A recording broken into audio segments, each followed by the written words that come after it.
በቅድሚያ ህዝባዊ ወያኔ ሓርነት ትግራይ ህወሓት የድሮን ጥቃት ምሽቱን እንደተፈጸመበት ገልጾ መግለጫ ያወጣ ሲሆን በአቶ ጌታቸው ረዳ የሚመራው አዲሱ የስምረት ፓርቲ በትግራይና አፋር ክልል ያለውን ውጥረት አስመልክቶ አስቸኳይ መግለጫ አውጥቷል። ህዝባዊ ወያኔ ሓርነት ትግራይ ህወሓት ምሽቱን ባወጣው መግለጫ በአባላቱ ላይ የድሮን ጥቃት መፈጸሙን ገልጿል። ህወሓት ትናንትና ማምሻውን ባወጣው መግለጫ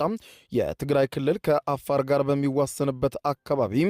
ስለተፈጸመው የድሮን ጥቃት ዝርዝሩን ባይገልጽም ጉዳት ግን ደርሶብኛል ሲል ገልጿል። ይህ የድሮን ጥቃት በአካባቢው በነበሩ የህወሓት አባላትና ሰራዊት ላይ ጉዳት ደርሷል ያለው መግለጫው ይህ የድሮን ድብደባ ፕሪቶሪያ ስምምነትን ሙሉ በሙሉ የጣሰና የከፋ አደጋ ያስከተለ ነው ሲል ገልጾታል።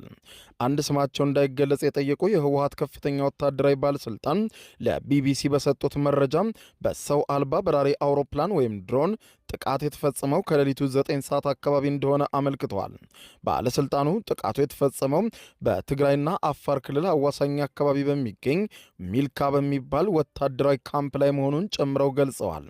ህዝባዊ ወያኔ ሓርነት ትግራይ ህወሓት በመግለጫው በኃይሎቹ ላይ ጉዳት መድረሱን ብቻ የጠቀሰ ሲሆን የወታደራዊ ምንጮች መረጃ እንደሚያመለክተው ህዝባዊ ወያኔ ሓርነት ትግራይ ህወሓት የመሳሪያ ማከማቻ እንደተመታ ተገልጿል። የህወሓት ቡድን በአፋር ክልል ላይ ጥቃት መፈጸሙን የአፋር ብሔራዊ ክልላዊ መንግስት መግለጫ ካወጣ በኋላ በአካባቢው ከፍተኛ ውጥረት ያዘሉ ዜናዎች እየተሰሙ ሲሆን የከባድ መሳሪያ ተኩሶችም ይሰሙ እንደነበር ነዋሪዎች ይጠቅሳሉ። በተያያዘ ዜናም የቀድሞ የህወሓት ከፍተኛ አመራር እንዲሁም የትግራይ ክልል ጊዜያዊ አስተዳደር የነበሩት በአሁኑ ሰዓት ግን የጠቅላይ ሚኒስትር ዶክተር አብይ አህመድ የምስራቅ አፍሪካ ጉዳዮች አማካሪ ሚኒስትር የሆኑት አቶ ጌታቸው ረዳ የህወሓት ኃይል በአፋር ክልል የፈጸመውን ጥቃት የኤርትራን መንግስት ተልእኮ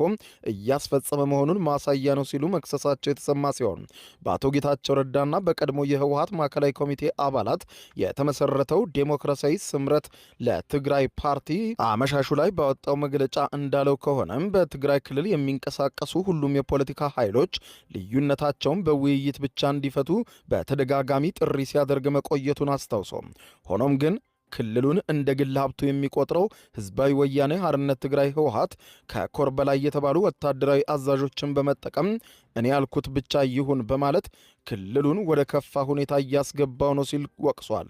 ከዚህ ባለፈም ህዝቡን ካልጨፈጨፍኩና ቤተ እምነቶችን ካጎደፈውና የክልሉን ሀብት ከዘረፈው የኤርትራ ጦር ተልእኮ በመቀበል ዳግም ጦርነት አውጇል በማለት የወቀሰው የስምረት ፓርቲ መግለጫ ጥቅምት 23 ቀን የፖለቲካ ፓርቲዎችን እንዲሁም የሃይማኖት አባቶችና የሀገር ሽማግሌዎችን ተማጽኖ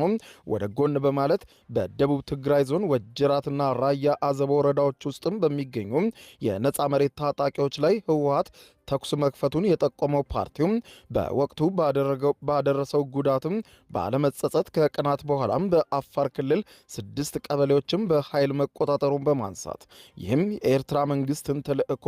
እያስፈጸመ መሆኑን ማሳያ ነው ሲል ከአፋር ህዝብ ጋር የተጀመረውን የህዝብ ለህዝብ ግንኙነት በማበላሸት ህዝቡን አጥፍቶ የማጥፋት አካሄድ እየተከተለ ነው ያለው የስምረት ፓርቲ መግለጫ የኤርትራ መንግስት ጦርነቱን በሩቁ ለማስቀረት ትግራይን የጦር አውድማ ለማድረግ እየታተረ መሆኑንም አስታውቋል።